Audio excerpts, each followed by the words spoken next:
Welcome to the Big Success Show. Today, 3 ways to buck up your bounce-back ability. Brought to you by FinancialFreedomTool.com. Plenty of money for life. Big Success with the Professor and Mary-Lynn. Tough times call for tough people. That's right. And boy, are we having some tough times, huh? We have. And people are being tough. Yes, they are. And tender, too.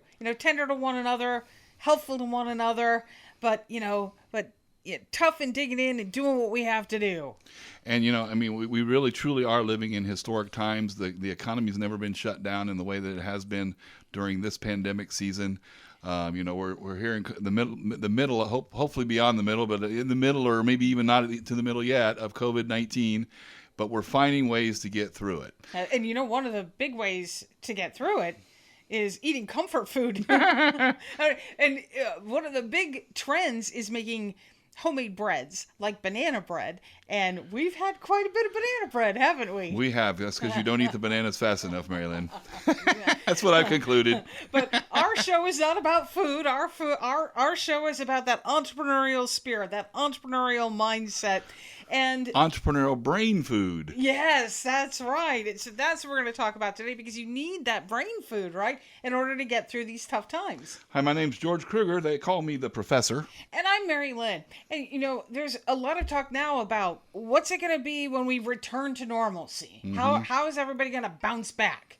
Yeah, and so bounce back became a kind of an interesting word in our discussions with each other over the last week. And it's a fun word, right? Bounce back. It's kind of fun, right? Rebound. Well, it's all about coming back, It's like the underdog coming back for the win. Exactly. And the thing is, successful entrepreneurs are experts at bouncing back.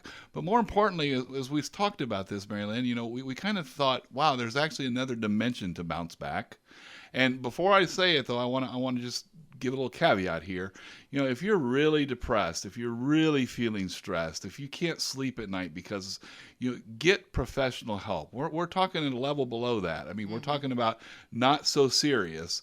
Please get the help you need whenever you need it. Okay, yes, strong people reach out for help, and we got confidence you're a strong person. So, yeah. And if you need help finding that help, we're here. Yes, so exactly. Just let us know. Reach out to us. But there's that ability to bounce back, or there's bouncing back, and that's what we have right now, right?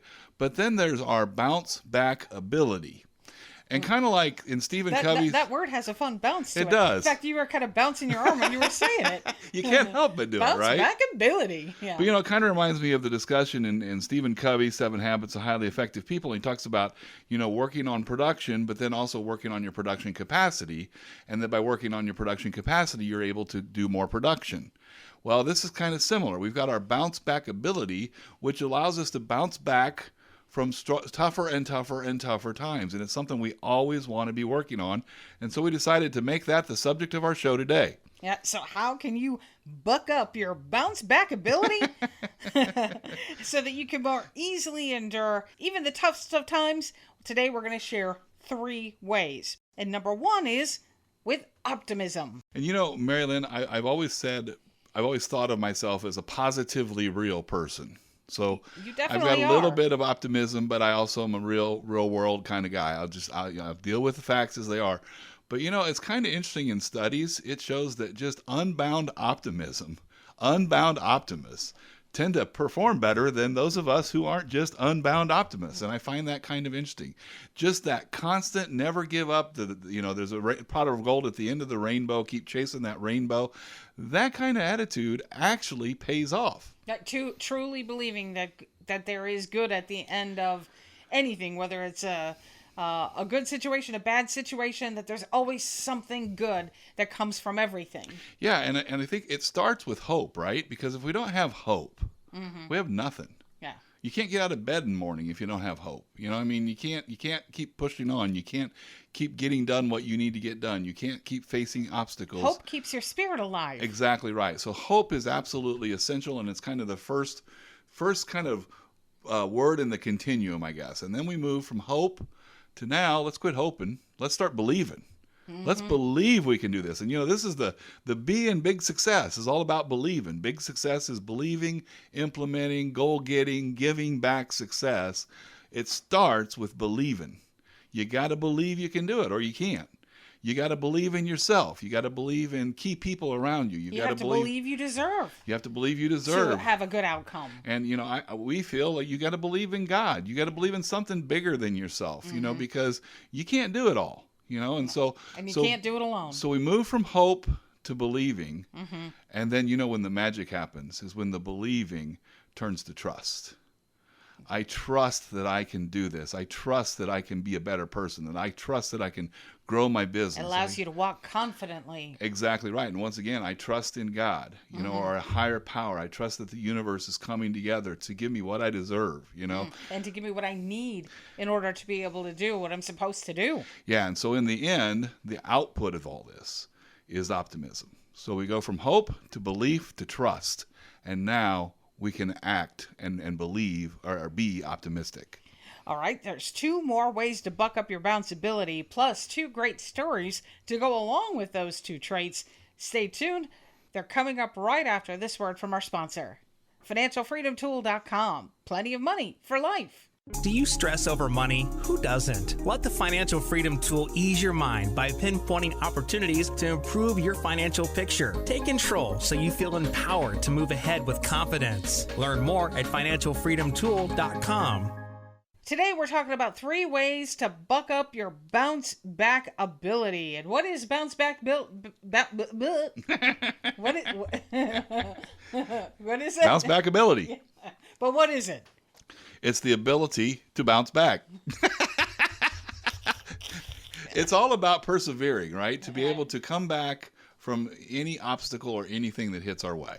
All right. And there are 3 ways to buck up your bounce back ability. Number 1 is optimism. We're ready for number 2, which is ingenuity. Yeah, ingenuity.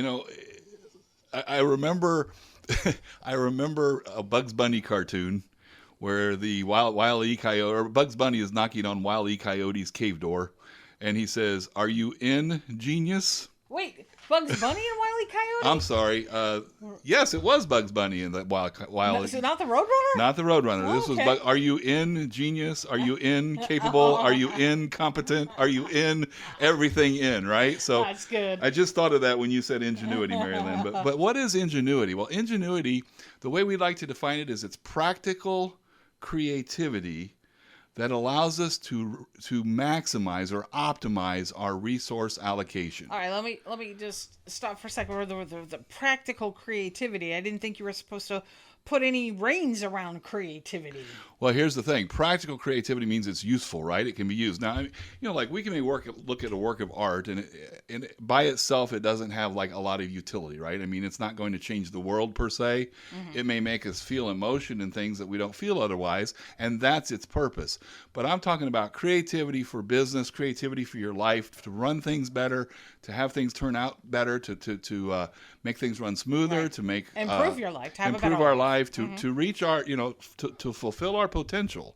It requires practical creativity, and that is exhibited through effective or optimal resource allocation. So here's the thing about entrepreneurs. Entrepreneurs are generally not resourceful. Right. And I say that with 2 L's, right, and right. I move my hands apart because it's a big word, right? Full. They're not resourceful, but they are very resourceful. Oh, yes. Got it? That's a big difference. That yes, is a huge yeah. difference. Right. And I've got a story. And this doesn't just necessarily mean a business owner. This is that entrepreneurial mindset that you use for your life, for your work, Yes. all of those things too. So that's Absolutely being right. resourceful using what you have to its maximum potential to get from where you are to where you want to be. Yeah. Well, and so I got a story that illustrates this perfectly. When I was growing up, my dad had his own construction firm, and they were building a house. And one of the guys who worked for him was a farmer, and he's a smart, common sense kind of guy. Mm-hmm. Now, we needed to dig a trench from the house to the street so that the sewer line could connect to the city sewer. Yeah. Okay? So my dad called the guy who had the backhoe. Yeah. And he said, hey, I need you to come out here and dig this. What would you charge me? And the guy says, well, it probably won't take me that long, but we have a, back in those days, it was like a $120 minimum limit. It's probably $250 now. But so I got to charge you, let's just say today's dollar is $250. Okay. So my dad's employee says, well, he said, this farmer, he says, I think I could do it just by hand. And I'm sitting here like, Well, wait a minute. This is That's like, that's a big hole. this is That's like it's 6 feet deep, right? 6 feet It's at deep or least. so. It's it's below the frost line. It's got to be, I think, and it's got to be 50 to 60 feet at least. But it's the lot was sloped, so this farmer went to work. He dug just a little bit at the top and a little bit at the bottom, and then he got the hose out. And I'm like, what in the world is he going to do with that hose? Well, so he gets this hose out and he starts running water through the top of this, where he dug. And next thing you know, the ground starts eroding away. Wow. And I just watched as just soil after soil after soil washed its way down towards the bottom of the lot. Incredible. And so, then he went and spread that out. But the hole's there. Wow. And it cost, like 1 hour of labor or something like that. I mean, it didn't even take him long to do it. It sounds like a joke. 2 holes in a hole. Wait, I'm sorry. 2 holes in a hose. Welcome to a bar. Yes. And it beats a backhoe. So that's a backhoe ability. Wow. He's got backhoe ability, apparently. Oh, okay.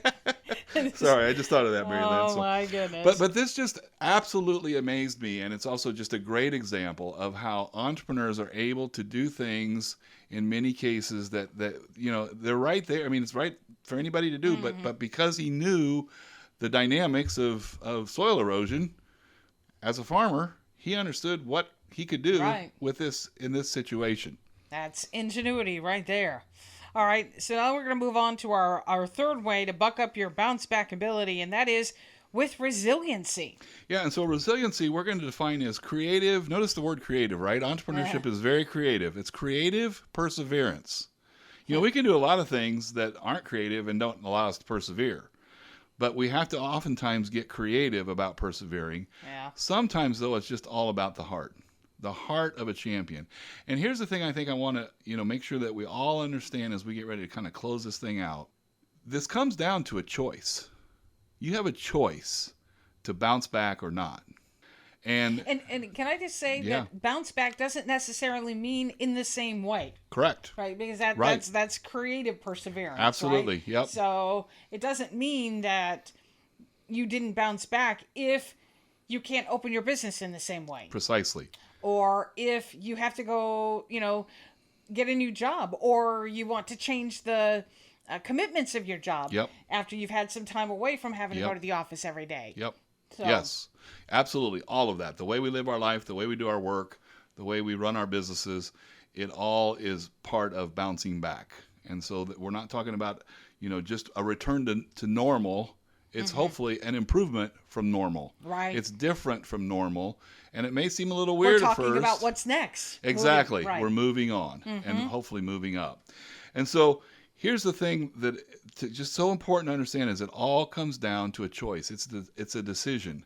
It's a decision that you will not be put down. Yes. And the story I have for that is I love this book. I lost it somewhere along the way, but Muhammad Ali wrote a book called I Am the Greatest, which is what he used to say. And he was a great marketer. And so he would say, I'm the greatest. And then everybody get upset. But in his book, Muhammad Ali talks about his fight against Joe Frazier. Now, I'm going back a long time for most people. A lot of people probably haven't really heard of these people, but these are two of the greatest boxers of all time. And they faced each other at a point in their professional career where neither one had been beaten. And Ali says Talk about the ultimate face-off. It was. I mean, it really was. And in fact, they had 3 fights, and every one of them was the ultimate face-off. But Ali talks about his mental, what he's thinking as he fights Joe Frazier. And he says, no matter how hard I hit him, no matter what I sent his way, I'd knock him down. And I'd think, okay, There's no way he's getting up. He'd get up. And I'd knock him down again, and he'd get up again. And he said he just kept coming. He just kept getting in on me. Ali's arms were longer than Frazier's, so he had an advantage there. Frazier didn't care. He just got in and tore the crap out of Ali, who was tearing the crap out of him. But the point is, Frazier just kept going. In the final analysis, it was a technical decision. It went to Frazier. But Ali had so much respect for Joe Frazier after that. But my point to all of our community is understand this. It's the heart of a champion. That's what keeps you going. Even in the toughest of times. Yeah. The heart of the champion. You just got to keep going and going, like the Energizer Bunny, only we call it. You keep going and growing and going and growing and going and growing. And the next thing you know, you're a big success. Well, I'll tell you what, my bounce-back ability is bouncing pretty high right now. Well, that's good, Mary-Lynn. It's quite inspiring. All right, fantastic. If you enjoyed our show today, we would appreciate a review from you. Give us 5 stars so we can bring big success to others. And we thank you so much for listening today. Until next time, here's to your big success. Find Big Success at BIGGSuccess.com.